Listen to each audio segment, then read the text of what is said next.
Assalamualaikum warahmatullahi wabarakatuh.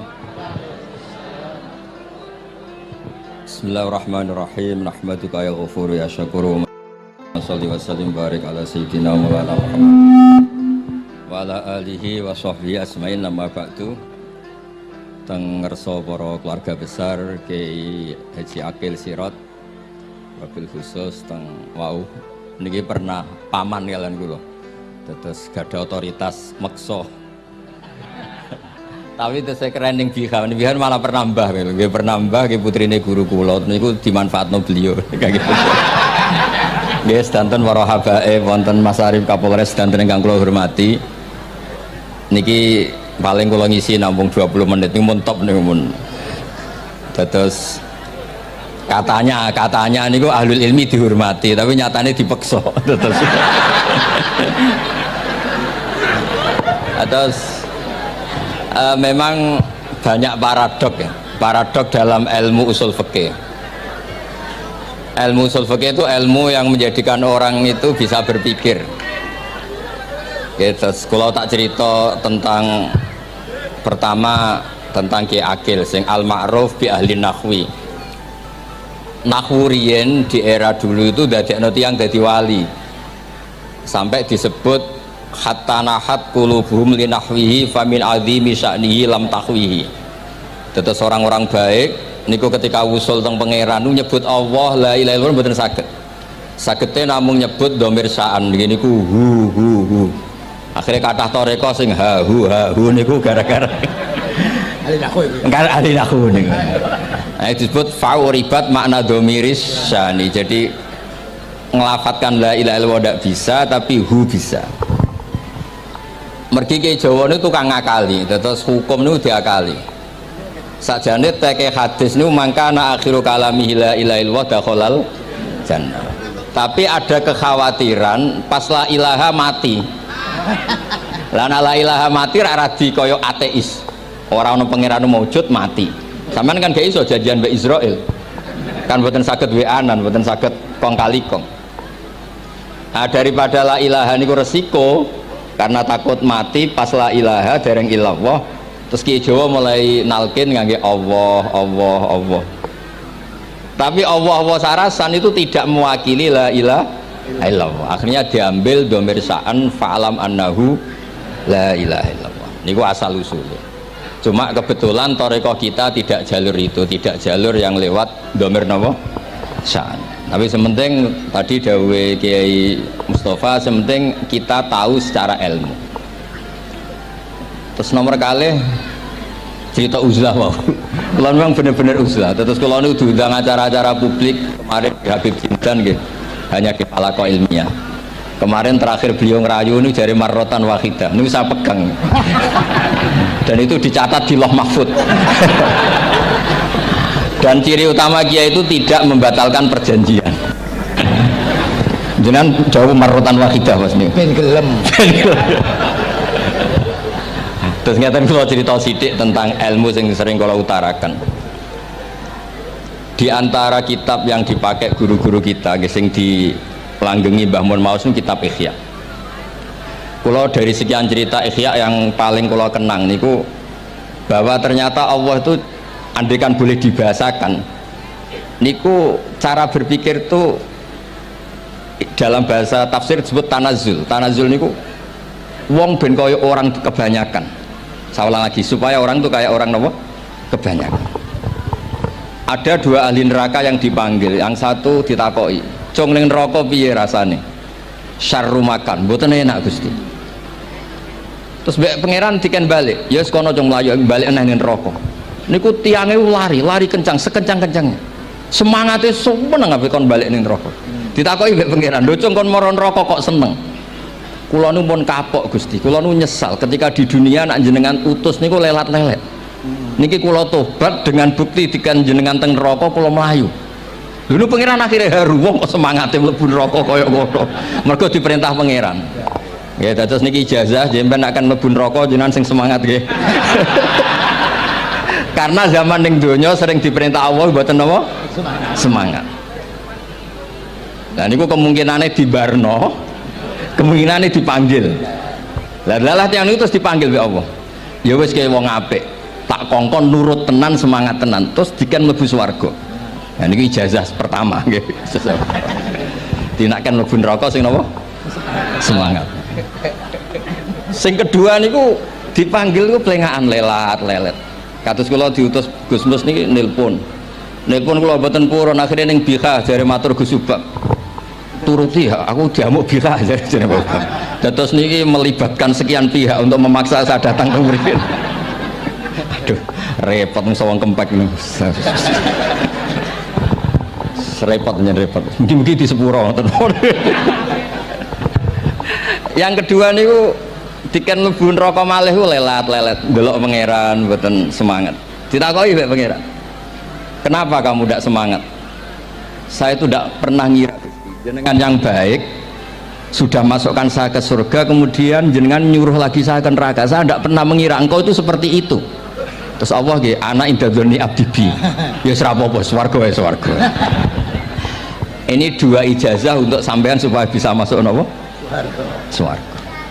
Terus kita tidak pernah tahu napa Gustofa ngundang kula nyeneng wong akeh ganjaran, napa meksa wong alim dosa, mboten ngerti kula carane. Karena dalam ilmu usul fikih, kembali ke usul fikih, kula nu gak ada khazanah kathah tentang debate pangeran kalian nabi ini. Kathah, mboten satu dua contoh di beberapa kitab tafsir. Suatu saat kula sering cerita niki, suatu saat Khalilur Rahman Ibrahim itu kedatangan Israel. Kamu mau apa? Mau matikan jenengan? Kata Nabi Ibrahim, harro'aital khalil yumitu khalilah. Mosok aku kekasih pangeran dipateni, mosok orang yang dicintai membunuh yang dicintai, orang yang mencintai seseorang kemudian membunuh yang dicintai. Tidak ada itu. Akhirnya Israel matur teng pangeran. Cara politiknya ngeten, wau sing cara lagi seneng ngendikan politik. Wani kiai lengser dari beliau. Oh no. Nah kula niku ahli tauhid wis pancen kodok kodare ngoten mawon, mboten berpikir ruwet-ruwet. Terus Israel kan mboten biasa logika, kayak kan malaikat itu SOP kan, mboten biasa logika. Akhirnya matur tu pangeran, kata Ibrahim, masa kekasih bunuh yang dikasih, masa yang mencintai bunuh yang dicintai. Tapi Ibrahim baru sadar ngadepi pangeran gitu, lebih pinter. Terus kan ketika Allah fakullahu, katakan ke Ibrahim, harlo aital khalil yakrohu ayal ko khalilah. Mosok jari seneng aku kok ketemu aku rawani, jari seneng kok rawani ketemu. Lah niki sampean aku pengen mati, monggo ngangge ilmu sing niki. Wong jari seneng pangeran kok rawani ketemu pangeran. Jeneng, seneng seneng ketemu. Ibrahim seneng terus akhir. Yo mati saiki ora apa-apa mati saiki. Terus kedua niki cerita, karena ini pondok ilmu, orang harus biasa pakai logika usul fikih. Politik juga gitu. Nak kiai politik rawan kena syubhat. Tapi nak wong soleh oleh politik, kue ridho dipimpin wong fasik-fasik kabeh. Ya, mboten ngerti, mboten bener di pokoknya ngoten. Yes, itu memang logika usul napa? Fikih. Logika usul napa? Fikih. Ketika Nabi Adam badhe didamel niku materinya saking bumi. Pertama sing diutus Jibril ambekan qabdotan minal ardi, segenggam bumi. Saya mau bikin Adam, materinya dari bumi. Setelah datang ke bumi mau ngambil ista'adzat billah. Maksudnya ista'adzat billah, a'udzu billahi minka, saya berlindung Allah dari kamu. Antasinani. Kalau ngarepe Gustofa dari ahli nahwu, terus kalau niki tak goleki tenan pancen syanahu mun mutaaddi bi nafsi. Mungkin nek dibuli ku antusinani kok panjang nanti cerita. Saya tidak ingin bagian dari saya diambil, kok aku bolong. Iku cara bumi itu sudah masalah. Terus akhirnya Jibril kembali, ya Allah, dia berlindung kepada engkau maka saya lindungi. Allah membenarkan Jibril, Mikail juga sama. Tapi ketika Israel, ini Israel itu masalah memang. Ketika disuruh ngambil bumi, buminya ista'adat billah, tetap diambil. A'udzu billahi minka antasinani, saya berlindung Allah supaya kamu tidak melukai saya, mencidrai saya dengan mengambil bagian dari saya. Kata Israel, wa a'udzu billah alla unaffidhu amroh. Saya juga a'udzu billah diperintah Allah kok tidak kasil. Kudu kasil. Lah saya tidak tahu yang benar istihadnya Jibril apa istihadnya Israil. Terus memang sudut pandang. Makanya dulu ketika banyak pondok putri itu kiai-kiai kuno dulu itu menentang. Alasannya nggih, nak bojone jelas khawatir kiai ini kecobaan itu jelas. Tapi banyak kiai itu khawatir tenan. Kecoba fitnatin nisa. Tapi ketika logikanya dibalik, apa kamu ridho para perempuan-perempuan muslimat itu tidak dapat pendidikan apa? Agama. Hanya karena orang soleh tidak punya nyali, tidak punya peduli mengajar. Tapi kita saged diwalik. Ustaz-ustaz sing imane pas-pasan niku kowe ridho nak kecoba. Sampean milih mana? Ridho kecoba apa ridho bodoh? Nah, logika-logika usul fikih ini yang kemudian dipakai Wali Songo. Dipakai Wali Songo kemudian membiarkan sekian tradisi yang insya Allah itu salah sebetulnya.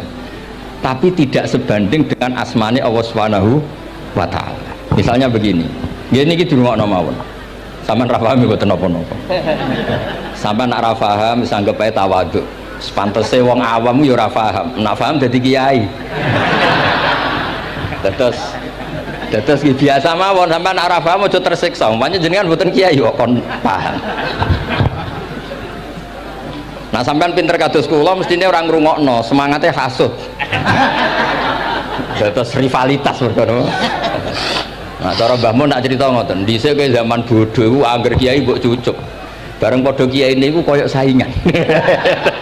Niku pun sunatullah ndak bisa dihindari, niku pun sunatullah. Terus kembali lagi ya. Logika-logika usul fikih niku dipakai oleh Wali Songo. Ngeten ada cerita ini rungokno nonton. Itu sudah saya cek di beberapa riwayat termasuk di Musnad Imam Ahmad. Ada orang ini bukti teorinya Wali Songo itu benar. Wonten tiyang gadah kesalahan. Niku dokumen kesalahan niku madul basor sepanjang mata melihat. Wes ngoten jumlahnya 99 bok. Kayak apa banyaknya? Per bok madul basor sepanjang mata nopo melihat. Ketika dia ditanya Allah itu kalau tanya demokratis. Azolamat kakatabati, jangan-jangan malaikat saya sentimen kalau kamu jelek ditulis, kalau baik enggak Gusti. Afalaka udhurun, jangan-jangan kamu saat salah itu punya alasan. Enggak Gusti, ya memang salah. Tapi kata Allah, sudah kamu tenang saja, kamu punya ini. Itu hanya satu box, ya kira-kira kayak tempat jam tangan ini. Enggak, kamu punya ini, cukup ini. Terus malaikat tanya, ya Allah, apa artinya, apa ngefek itu kalau ditimbang dengan kejelekan sebanyak itu dengan satu box jam. Orang ini juga bilang, Gusti sudah ada usah ditimbang, nggak ngefek, itu pasti kalah. Tapi setelah ditimbang menang yang satu box kecil tadi, karena di situ ada la ilaha illallah Muhammadur Rasulullah. Jadi malaikat diancam sama Allah, kamu berani tidak mempertimbangkan nama saya? Apapun banyaknya box itu dosa itu tidak saya.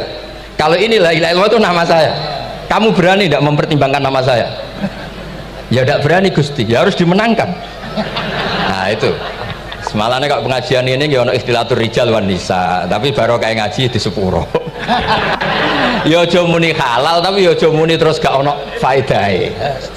Di sepuro insyaallah. Karena kalau nuruti harus steril halal itu kayaknya tidak bisa.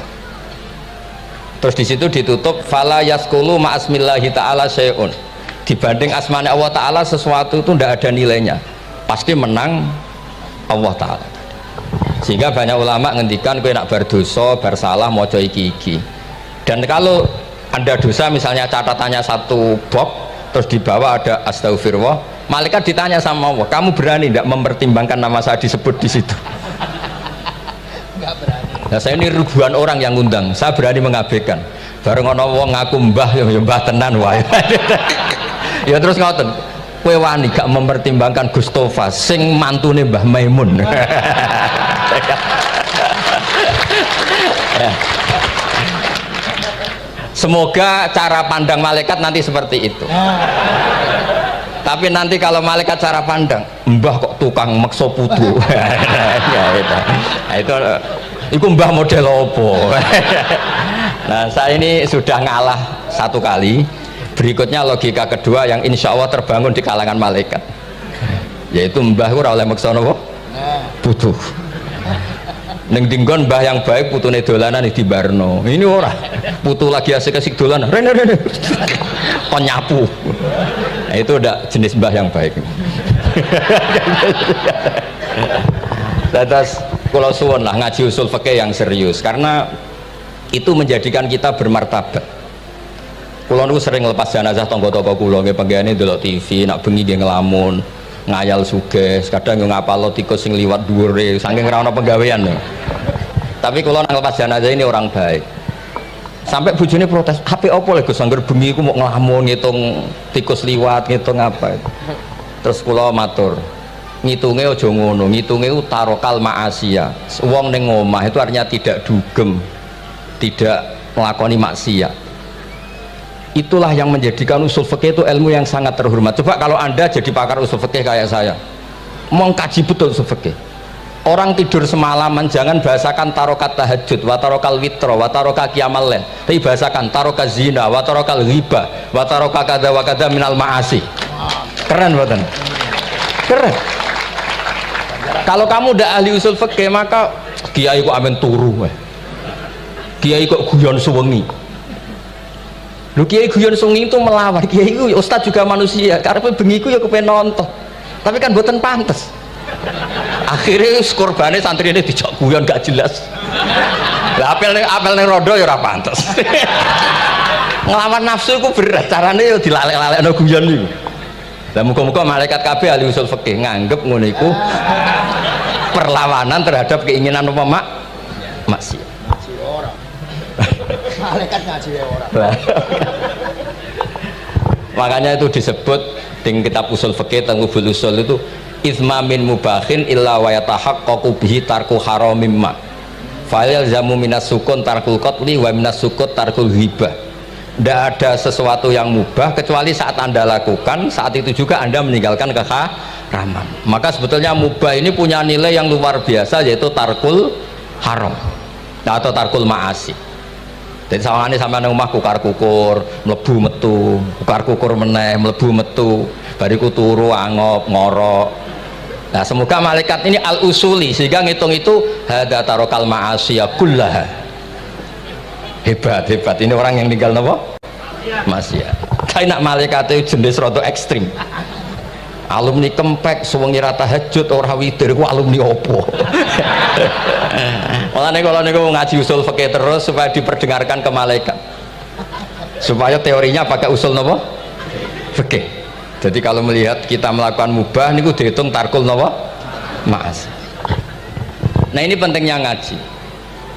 Kalau nate ditanya sama seorang dosen, Gus, masa iya Quran yang katanya mutu semutu-mutunya kemudian ada ayat kulu washrobu, mosok urusan mangan gak usah disuruh orang juga makan, terus kualitasnya kulu washrobu itu di mana?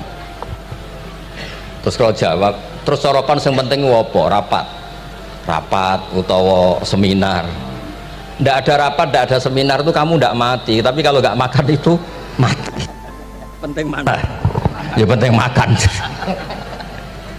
Lah iya, jadi orang itu lupa kalau sesuatu yang seserius itu karena menjaga nyawa yaitu makan.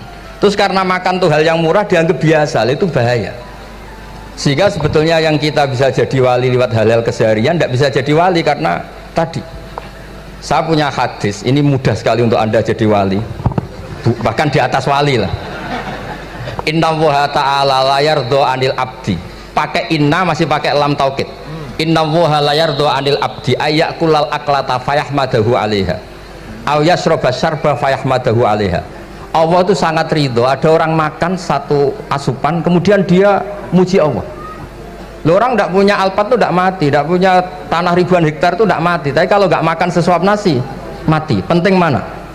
Penting makan.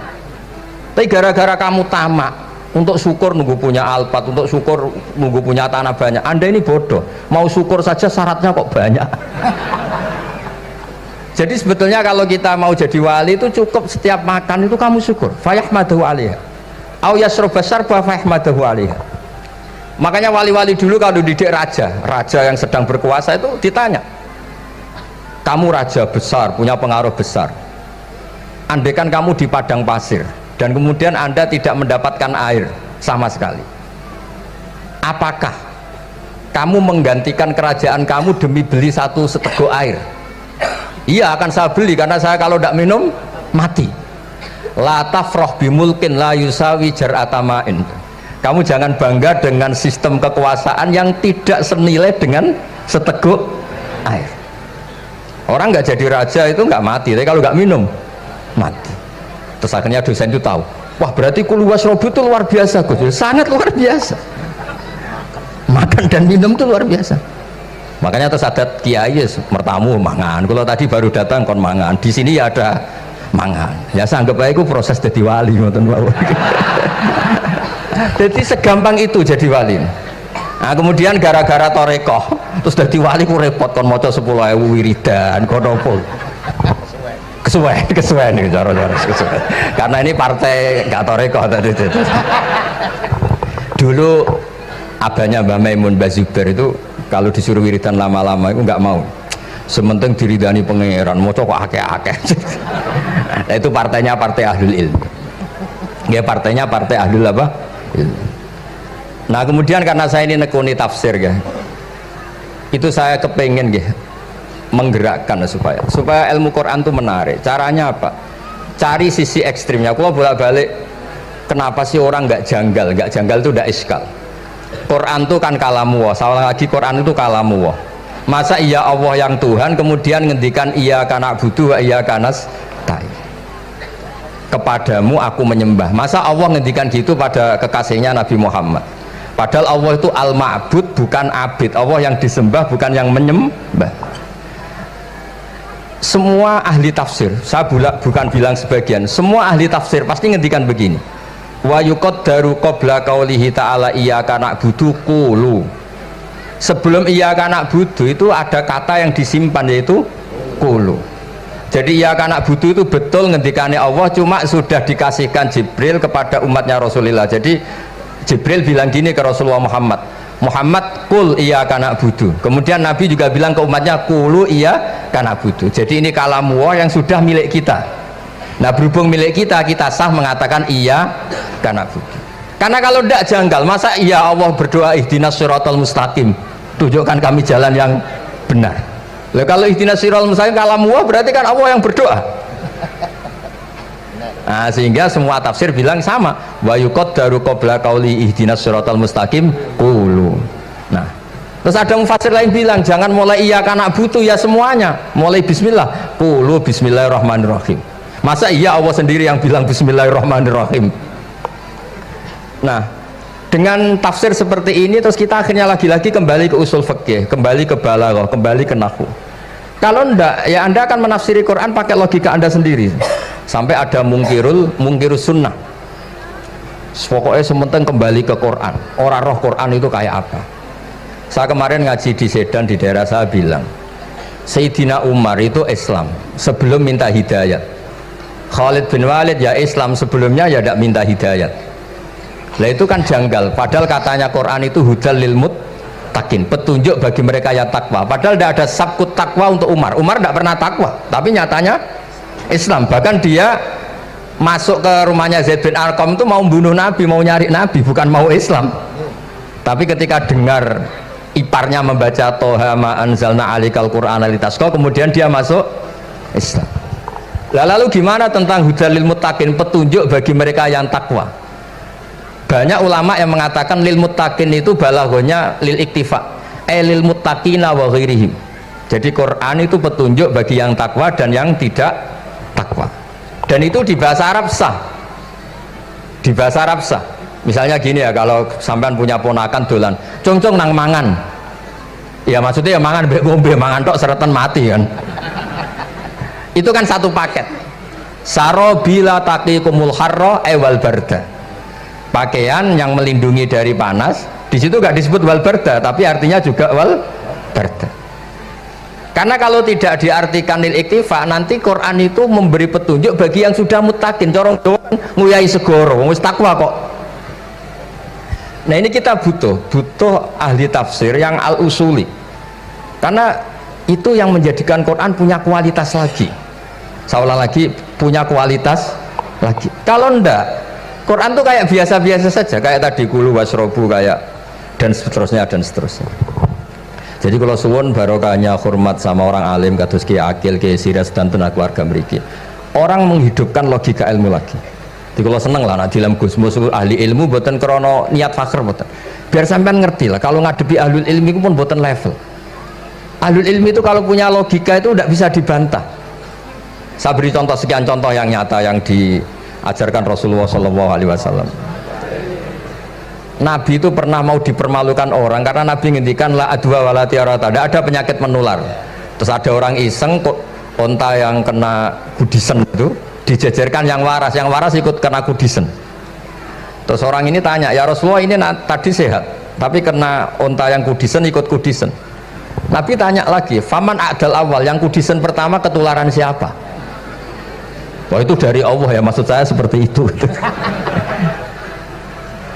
Jadi ada terus orang-orang kafir itu cara berpikir aja alal alihata ilaha wahida indah adalah syai'un ujab. Muhammad ya tentu mereka masih jangkar. Muhammad problem kita ini banyak. Kalau Tuhannya satu tidak cukup. Ada problem kredit macet, ada problem macam-macam kan, utang piutang macam-macam. Kalau Tuhannya satu tidak cukup. Kita butuh Tuhan banyak karena problem kita banyak. Lalu Nabi mengajarkan mereka apa logika yang dibangun. Kalau kamu jadi buruh, kemudian majikan kamu banyak, semuanya merintahkan kamu bingung nggak? Ya bingung. Tuhan kamu itu majikan kamu, kalau banyak-banyak perintah semua kamu yang bingung.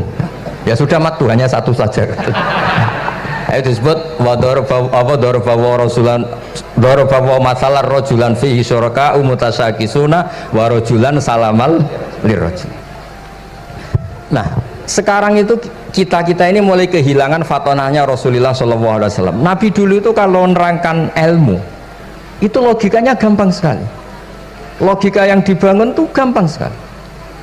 Ada orang cerita, ya Rasulullah saya ini ada sekian anak saya, yang paling saya cintai satu, apa saya boleh melebihkan yang paling saya sayangi dalam pemberian?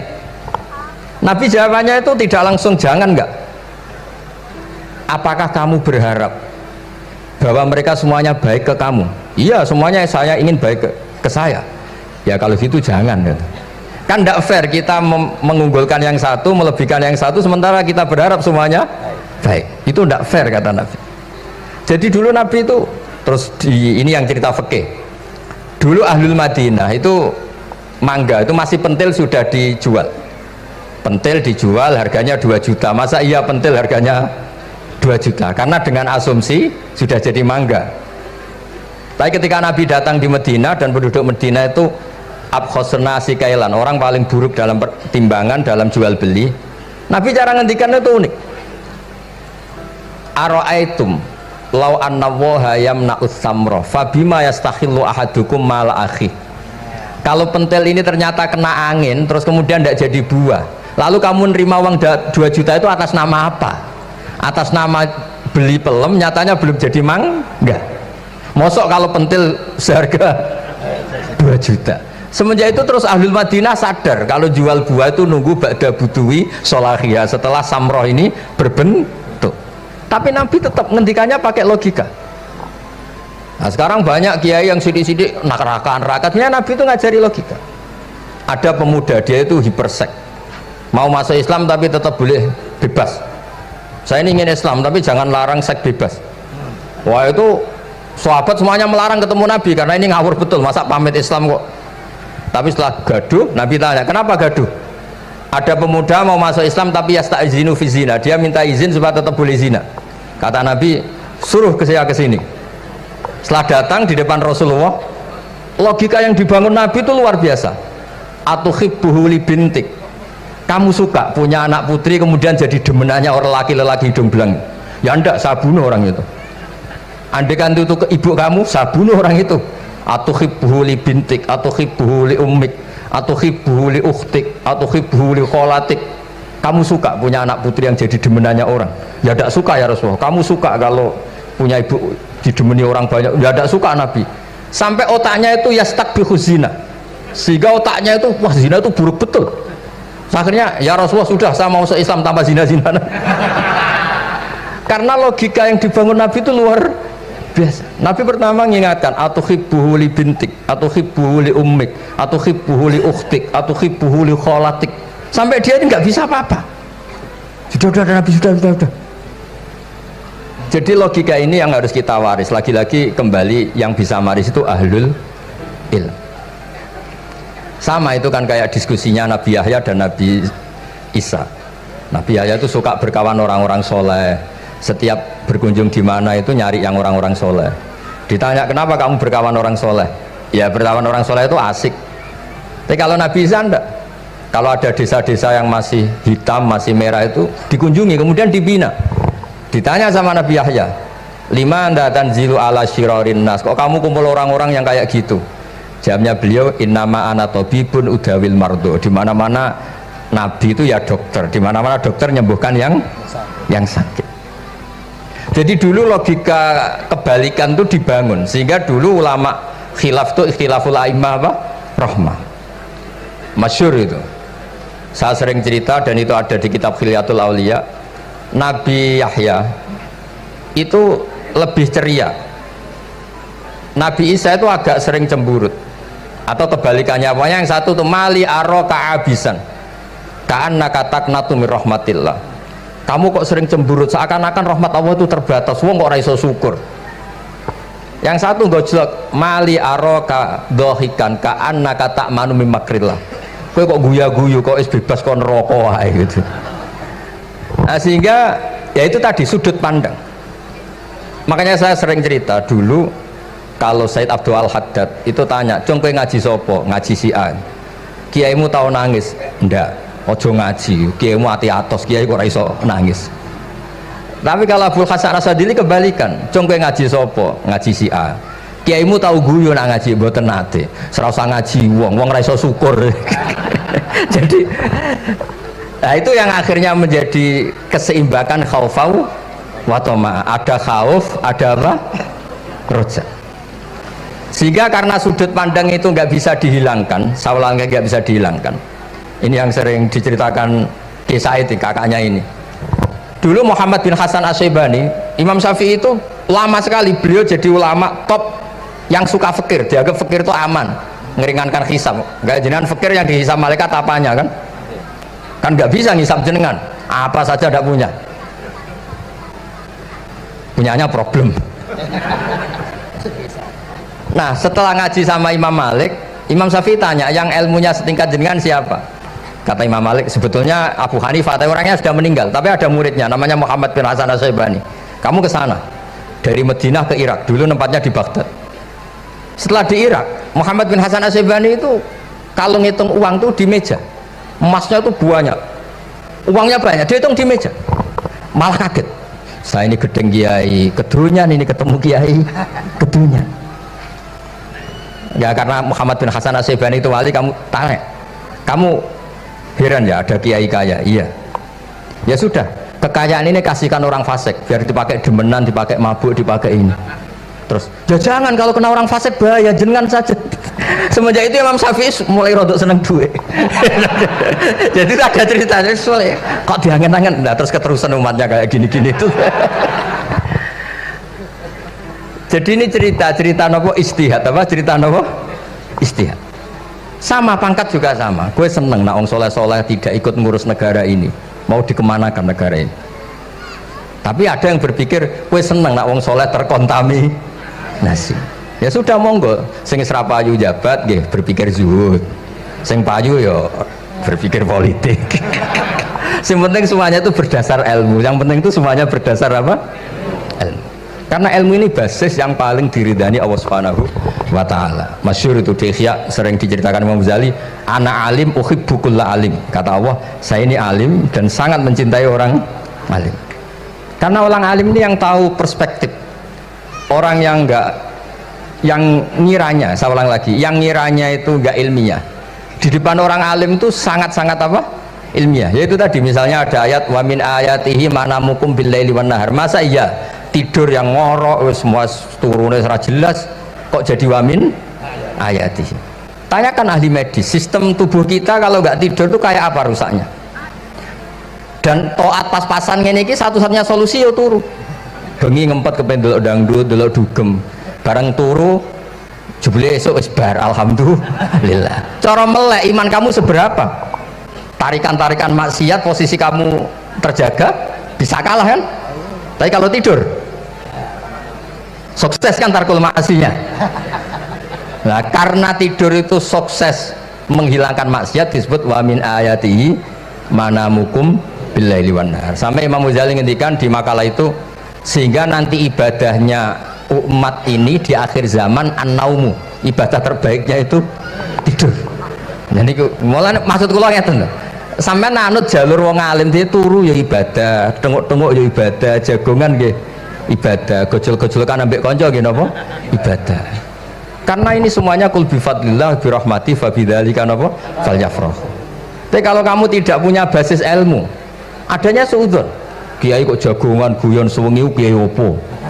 Kiai kok turu sewengi ku kiai. Karena basisnya ada ilmu. Padahal jelas ketika Rasulullah bikin urutan kebaikan, pertama Nabi ngendikan kamu menolong orang.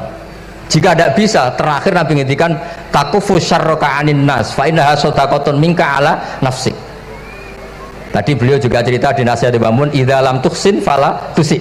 Kalau tidak bisa berbuat baik, setidaknya kamu tidak berbuat jelek sama orang lain. Dan potongan ini paling gampang apa? Tidur kan? Wis sampean nak turu wis ra zina, ra maling, ra ngrasani wong wis ora tusik. Nah, dengan konstruksi usul fikih seperti itu kamu tahu kualitas ayat wa min ayatihi manamukum billaili wan nahar. Ya sama, ternyata makan itu yang menjaga nyawa, ternyata makan itu yang menjadikan syukur. Kalau kamu nggak percaya puasa, sama nak poso gedang goreng itu mewah. Gedang goreng itu mewah, air satu teguk itu mewah. Makanya kalau lama dulu ada santri kepengen mangan enak, ya saya ingin mangan enak gini-gini, caranya gimana? Itu rumusnya ada sate, ada mie ayam. Idamuhu alju. Kalau kamu ingin enak, lauknya itu lapar. Ya kalau kita kalau puasa itu semuanya kan enak. Nah itu lagi-lagi basisnya itu ilmu. Nah sekarang banyak orang yang sudah tidak peduli dengan ilmu, ke ijazah dilakoni kan. Jadi kayak wiridan la ilaha illallah itu sebetulnya harus dibarengi dengan ilmu. Ini yang terakhir supaya nggak lama-lama. La ilaha illallah itu basisnya ilmu. Surga yang begitu mewah itu dibikin juga bagi yang melafadzkan la ilaha illallah. Neraka yang begitu ekstrim, sampai kalau benda dijatuhkan dari atas ke neraka itu sampai bawah nunggu 70 tahun. Bisa kamu bayangkan kalau kamu di dalam, naiknya susah itu. Ini dijatuhkan ke neraka itu sampai bawah nunggu berapa? 70 tahun. Loh, neraka sebegitu ekstrim itu dibikin untuk yang menolak la ilaha. Berarti kalimat ini kalimat spesial. Kalimat yang neraka dibikin ya atas nama itu yang menolak, surga dibikin juga atas nama itu yang menerima. Itu satu saktinya la ilaha illallah. Sakti kedua, orang kafir 70 tahun ngelafadzkan la ilaha illallah sekali langsung dihukumi mukmin. Yufar lahum maqad salam. Kullil ladzina kafaru iyantahu yufar lahum maqad salam. Orang yang melafadzkan la ilaha illallah Muhammadur Rasulullah itu dosa 70 tahun kafir itu hilang semua. Tapi gara-gara ada ilmu terus diumumkan tahlil dening Kiai Haji Niam mesti sing guri, wah sawi mesti gue. Padahal kalau kamu tahu ilmunya tadi, ini kalimat yang luar biasa, kalimat yang bisa melebur dosa. Bahkan dalam madzhab Sadiliyah itu unik. Kalau kamu wiridan la ilaha illallah itu jangan istighfar dulu, istighfarnya belakangan. Alasannya Abdul Hasan As-Sadili itu fa'lam annahu la ilaha illallah wastaghfir li dzambik li hadhil kalimah. Orang kafir 70 tahun dia istighfar 100 kali nggak akan dimaafkan Allah, tapi ngelafadzkan la ilaha illallah langsung dimaafkan. Jadi orang bisa dimaafkan tuh barokahnya la ilaha illallah.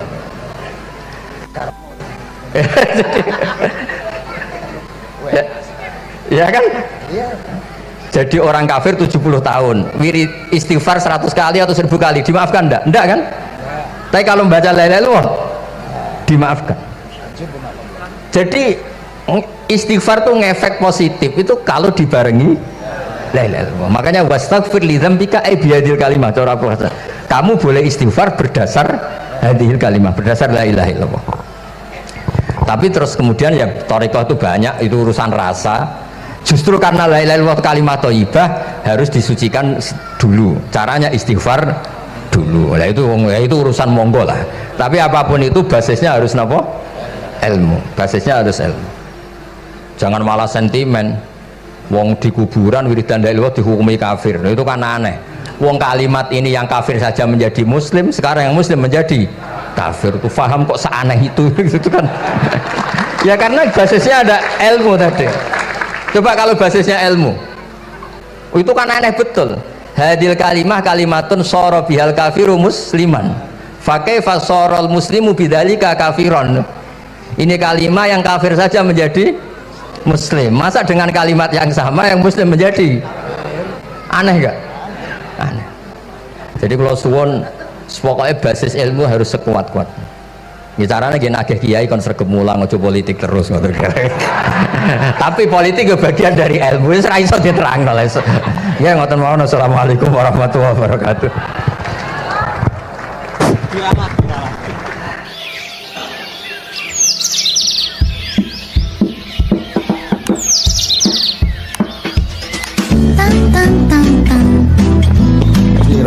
Cuma mereka yang tanya itu biyen belajar piye kok iso alim kaya ngono, ya kan?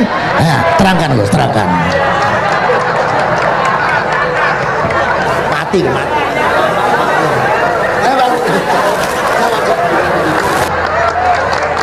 Setuju kan? Setuju? Asal dakaik.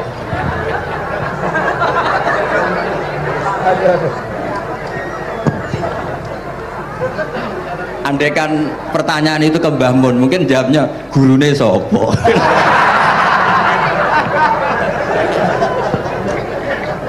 Tapi mungkin kalau ke mbah-mbah saya ya juga babanya nih pihak juga Mbak Abdul Aziz, mungkin putuku. Tapi kalau saya ingin cerita tentang saya paling ya, aku sregep. Yang jelas tuh dari kafadlu yuti apa? Mayas. Tapi gini, kalau ini menghormati bahasa saya ini, kalau ijazah begini, dulu Mbak Mun tuh sering cerita juga bahasa kena kepengen ngalim ku sinau sedurunge ngaji ya, misalnya kamu ngaji takrib atau ngaji wahab sama Mbah Mun, kamu baca dulu sebelum ngaji. Nah setelah dibaca, misalnya kamu baca rofa kok Mbah Mun baca jer, kamu baca jer Mbah Mun baca rofa, berarti goblok tulen. Karena semua teori Anda kok salah. Ya misalnya Mbah Mun baca wadakaro sopa al-musonifu, kamu baca wadakaro al-musonif. Berarti kan goblok banget itu. Ya kan ada cerita gitu, ada orang tuh nggak tahu betul Gus maknanya lam tardiman itu apa. Lam tardiman dicari di kamus tuh udah ada, ternyata itu di head lam tarodaman. Dia baca satu lam tardiman aja dicari di kamus sampai hidup mati lagi agak ada. Nah, jadi kamu baca dulu, misalnya di bab khed lam taro naringali sapa mar'ah daman ing geteh. Ternyata ngaji Mbah Mun paginya jadi baca lam taro daman. Jadi kalau kamu malamnya baca lam tardiman loh kok.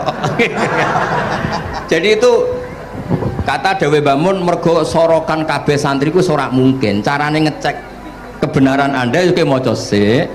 Nanti kalau kemiripannya 50% ya separuh alim.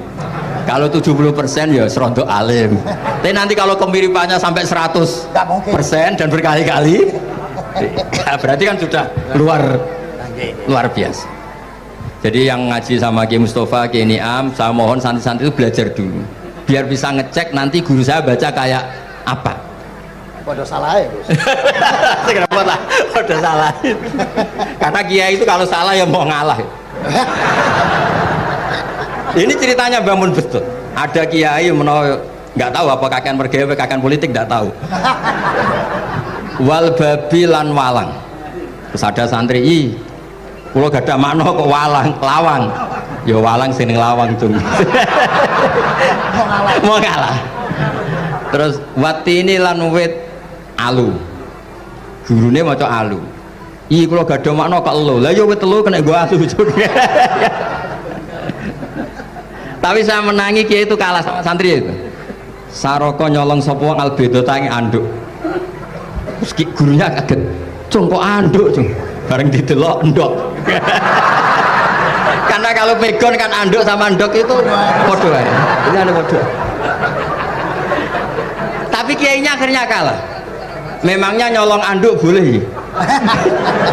Yo ora yo haram, yo podo ae kalau gitu nyolong. Nyolong endok ya haram, nyolong anduk haram. Lo cerita itu masyhur itu. Kalau cerita yang terkenal di Lirboyo itu kan ada santri dari Jakarta di kelas. Gurunya bilang Ja'a Zaidun, Zaid datang. Waro'a itu Zaidan, saya melihat.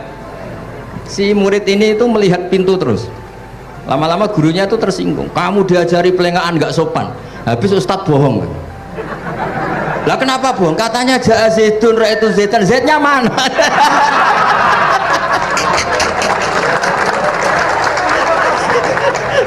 Dia gak ngerti. Zaid datang, saya melihat. Mana orangnya kok dibahas-bahas terus itu. Ya, jadi yang serius tadi, kalau sampean ingin nguji kualitas Anda, makanya saya dulu itu pede baca kitab di depan bangun karena ya ngecek. Dan dulu itu Gus Gofur, Gus Kamil sebelum ngaji ya itu mesti sinau sama saya. Nanti ketika Mbah Mun baca tadi, kalau kemiripannya kita 90% ya bagus, syukur-syukur sampai 100, dan itu terulang sampai Wahab Hatam, Jamul Jami' Hatam, sehingga kita tahu. Jadi kalau diskusi kita kok salah ya tahu, kalau benar ya tahu, kalau tahqiq ya tahu. Biasanya kalau tahqiq itu Mbah Mun karena takut nyalahkan kiai-kiai Jawa, kalau baca 2 kali, misalnya begini, Yasmalu, kadang diwaca Yasmilu ya apa-apa nggih Jawa wae gitu. Karena kalau kita memaksakan sampai benar seperti di kamus, kayaknya kalau ki Jawa itu berat sekali. Dumeli bojo bolak-balik wis mesti ora goblok wis apik lah. Karena kalau baca tahqiq itu kan butuh kamus. Yang benar itu Yasmalu misalnya. Tapi kan populer juga orang baca Yasmilu. Saya itu menangi loh, Kiai Jawa dulu baca Simai itu menangi, Master Simai. Lama-lama setelah banyak alumni Al-Azhar terus berdasar kamus baca Samai semua sekarang. Saya menangi kiai itu baca Dilalah. Lama-lama karena sekarang udah banyak punya kamus, baca Dalalah, Fa'alah. Jadi kiai itu juga kadang-kadang keteror muridnya. Makanya Syekh Zakaria Al-Ansori itu pernah ditanya, kenapa engkau begitu alim alama sampai dilakopi Syekhul Islam? Kata beliau itu lucu jawabannya, karena saya ini orang yang sial. Saya dulu punya guru namanya Ibnu Hajar Al-Asqalani dan punya murid namanya Ibnu Hajar Al-Haytami. Kata beliau, dukik tu bena hajaro ini. Saya ini digebek 2 batu. Kalau mau ngaji takut saya minta ampun karena disuruh baca sama Ibnu Hajar Al-Asqalani. Kalau mau ngajar takutnya saya bukan main, karena Ibnu Hajar Al-Haytami itu cerdasnya bukan main. Jadi kalau saya salah itu konangan. Akhirnya dia jadi orang sial tadi. Mau ngaji ya belajar, mau ngajar ya belajar. Makanya meskipun ini pernah sepuh saya tidak berani ngaji beliau. Wah mesti meriang saya kalau ngaji. Jadi yang terkenal alim-alim mohon ngajinya dikurangi ya, karena ini kasihan gurunya. Kasihan gurunya. Nggih, Bon cekap. Bon, itu catat ya. Sebelum ngaji baca dulu. Satu lagi, Gus. Sampean ketoke kayak besok kok kuliah? Betul kuliah? Oh, nggih. Pun dari belajar dari mana sampai kemana Gus jenengan? Dari Mondok sampai ke Jogja sampai Putih. Monggo.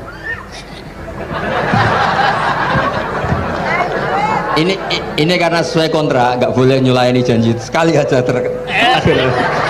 Sekali tak tekno Gus. Jadi sebetulnya kalau di ilmu, saya kan sering ketemu ahli geologi, ahli sosiologi. Sebetulnya di ilmu kita, saya kan lama di Jogja dan itu yang saya pakai juga ilmu zaman di pesantren. Misalnya sosiologi itu kan ada mukadimahnya Ibnu Khaldun. Itu kan teorinya luar biasa. Misalnya begini, kenapa Rasulullah itu harus dari suku Quraisy, suku yang sangat terhormat di Mekah? Itu secara teori sosiologi loh, bukan teori nubuah. Kata Ibnu Khaldun, Nabi itu mesti final dari kaum itu aneh. Saya ulang lagi, Nabi itu final dari kaum pasti aneh. Nah masa aneh-aneh ini ditoleransi oleh umatnya karena beliau dari suku yang terhormat. Coba kalau dia dari suku, beliau dari suku yang hina, pasti pas aneh-aneh langsung diadili. Ya kalau di NU lah, ndak Gus Dur kok bikin aneh-aneh di NU kan langsung tuntas. Tapi berhubung Gus Dur cucu Mbah Hasyim, Orang itu mentoleransi, bahkan mengira jangan-jangan teori beliau lebih baik ketimbang kita. Nah makanya terus kata Ibnu Khaldun, ma ba'atsallahu nabiyan illa fi manaatin min qaumin, tidak ada nabi diutus kecuali dari kaum terbaik, supaya masa-masa transisi ini nggak ada perlawanan. Nah, itu namanya sosiologi. Sehingga beliau ngendikan, ini versi tarikh bukan versi Ibnu Khaldun saja. Ketika sahabat disuruh hijrah karena disakiti orang kafir Quraisy, lah engkau sendiri ya Rasulullah, saya ini orang Quraisy, nggak akan ngalami yang seperti Anda alami. Nah itu namanya sosiologi. Begitu juga matematika. Saya sering ketemu pakar matematika dari UI, dari UGM.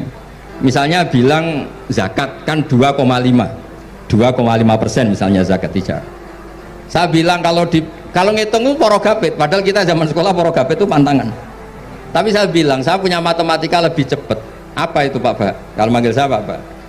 Kalau di kitab disebut rubu'ul usur apa? Jadi bertahap. Misalnya 1 juta, usurnya akan 100.000. Setelah 100.000 rubuknya 25.000. Itu kita tidak usah pakai catatan bisa. Nah itu matematika Arab. Makanya orang Arab tuh nggak bisa nulis, tapi matematikanya cepat karena bertahap. Misalnya 1 miliar ya cari aja usurnya 100 juta. Berarti rubuknya 25 juta. Berarti 2/5, 2,5-nya 1 miliar itu 25 juta. Tapi kalau orang Arab bilang itu rubul usur. Diusurkan dulu baru dirubuk. Misalnya 6, 2/3 6 berapa? Orang Arab bilang sulusan. 6 sulusnya 2, sulus 2 kali berarti 4. Sama misalnya zakat zuro. Zakat zuro itu kan al usur sama nisful usur. Berarti misalnya kalau tidak disirami ya, tidak biaya, zakatnya itu 10%, berarti per 100 10. Nah sekarang kalau 10 ini kan berarti 1/10. Lah nanti kalau disirami pakai biaya namanya nisul usur, berarti 5. Jadi orang Arab itu nggak mau langsung bilang 5, karena kalau 100 dibagi 5 itu apa, jadi 5 itu mikirnya panjang. Jadi diusurkan dulu terus nanti dibilangkan nisful usur. Nah, jadi ilmu khazanah kita ini sudah luar biasa. Nah, itu makanya terus orang Arab kalau ngitung matematika itu tidak usah tulisan, tidak usah porogapit karena bertahap tadi. Jadi misalnya 2,5 bahasannya apa? Rubu'ul usur. 1 miliar usurnya berapa? 100. Rubuknya berapa? 25. Nah ini semoga buatan